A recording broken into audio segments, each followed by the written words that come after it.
Une femme marche dans la rue quand elle finit par laisser tomber son argent.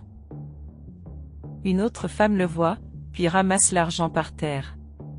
Elle célèbre, dit que c'était son jour de chance et met l'argent dans sa poche. Plus tard, le matin marchait à nouveau quand il laissa tomber son argent à nouveau. Une autre femme le voit, puis ramasse l'argent par terre.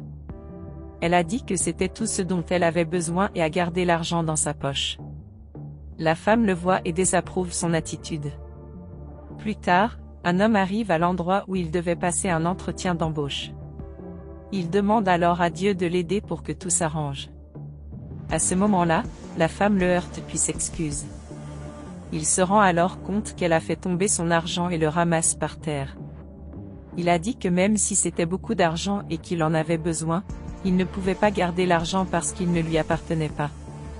L'homme commence à compter l'argent et dit qu'il en avait vraiment besoin, mais ensuite il dit qu'il ne pouvait pas le garder. Pendant ce temps, la femme parlait au téléphone et demandait si les candidats étaient déjà arrivés pour l'entretien, car elle les attendait. À ce moment, l'homme s'approche d'elle et attire son attention. Elle demande en quoi elle pourrait l'aider et l'homme dit qu'elle a laissé tomber son argent par terre. La femme la remercie et dit qu'elle était trop distraite car c'était l'argent de son entreprise. Elle demande alors si l'homme était là à cause de l'entretien et il dit oui, car il avait vraiment besoin de ce travail. Elle a ensuite dit qu'elle encourageait l'homme à obtenir le poste et remercie la femme pour cela. Il dit alors qu'il devait y aller parce qu'il était en retard. Plus tard, ils étaient à l'entretien lorsqu'un employé est arrivé et a dit que l'entretien aurait lieu dans la cuisine de l'entreprise. Il demande alors au candidat d'attendre un peu, dès que l'entretien commencerait. L'un des candidats dit que puisqu'ils vont faire l'entretien dans la cuisine, il pourrait au moins leur apporter de l'eau. L'autre candidat accepte alors et demande à l'employé de lui apporter de l'eau. L'homme demande alors pourquoi ils sont comme ça et dit qu'ils ne peuvent pas traiter les gens de cette façon. L'employé dit alors que bientôt quelqu'un lui apporterait quelque chose pour qu'il y écrive. L'un des candidats, puis nous dit que puisque l'homme était une si bonne personne pour aider les autres, ce travail ne serait pas le sien. L'autre candidate dit alors que l'homme n'était pas en état de concourir avec elle pour ce poste vacant. Elle a dit que son CV était excellent et que l'homme ne pouvait pas se rendre à une entrevue habillé comme ça. Le candidat dit alors que l'homme s'est trompé en pensant qu'il obtiendrait ce travail, car c'était pour les jeunes et qu'il était trop vieux pour y être. L'homme dit alors au candidat que son âge n'avait aucune importance.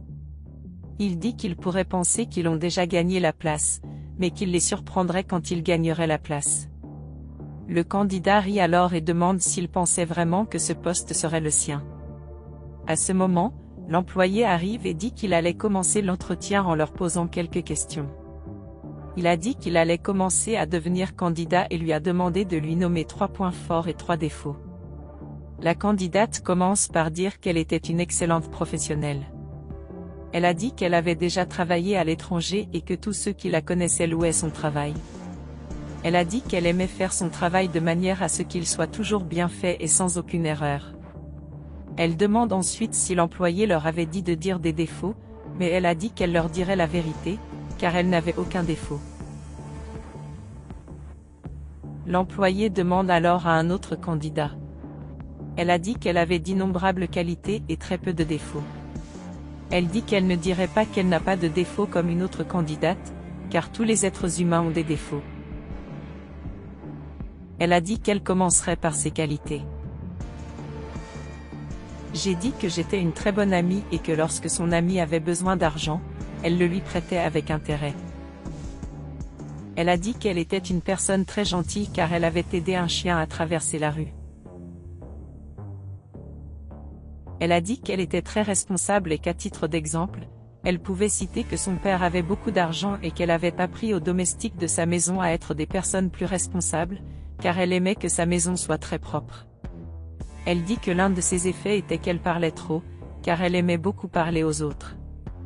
Elle rit alors et dit que c'était son seul défaut. L'homme commence alors à dire que, malgré quelques qualités, c'était une bonne personne qui essayait toujours d'aider les autres, qu'il pensait beaucoup à sa famille et qu'il aimait travailler en équipe. Il dit ensuite que son défaut était d'avoir un très bon cœur et de vouloir aider tout le monde. Il dit qu'à cause de cela, il a toujours fini par être blessé.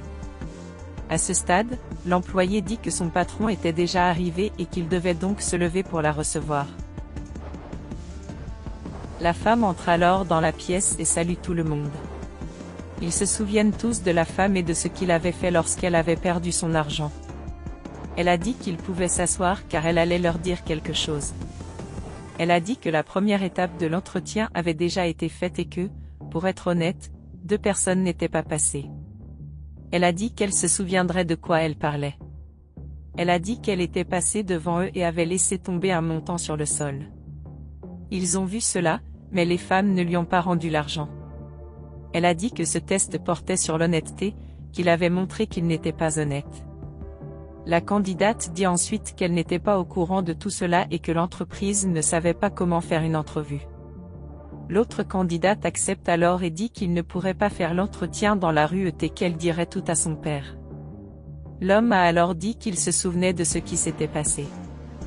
La femme dit alors qu'il n'était pas qualifié pour travailler dans son entreprise. L'une des candidates dit que c'était absurde, mais qu'elle ne voulait pas non plus travailler dans cette entreprise. Elle a dit que la femme s'habillait très mal et qu'elle pensait que c'était une meilleure compagnie. L'autre candidate dit alors qu'elle était d'accord avec elle et qu'il était absurde qu'il fasse les entretiens dans la cuisine de l'entreprise. Elle a dit qu'elle allait tout dire à son père, parce qu'il était intéressé à être associé dans cette entreprise, mais que maintenant il n'allait plus le faire. Les femmes se lèvent alors pour partir, mais le propriétaire de l'entreprise dit qu'elle devait d'abord lui rendre l'argent. La femme dit alors que l'homme était le bienvenu en sa compagnie. Elle dit que le poste qu'il cherchait à pourvoir est un poste très important. Elle a dit qu'elle a vu que l'homme était une personne très honnête et c'est pourquoi il a été embauché. Elle félicite ensuite l'homme et il remercie la femme. Il dit que la vacance était très importante pour qu'il puisse subvenir aux besoins de sa famille. Il remercie ensuite la femme pour tout ce qu'elle faisait pour lui. Elle demande alors à l'employé de montrer à l'homme la pièce où il travaillerait. La femme nous dit alors que nous ne perdrons jamais rien en étant honnêtes. Elle dit que nous devrions toujours être honnêtes dans nos vies.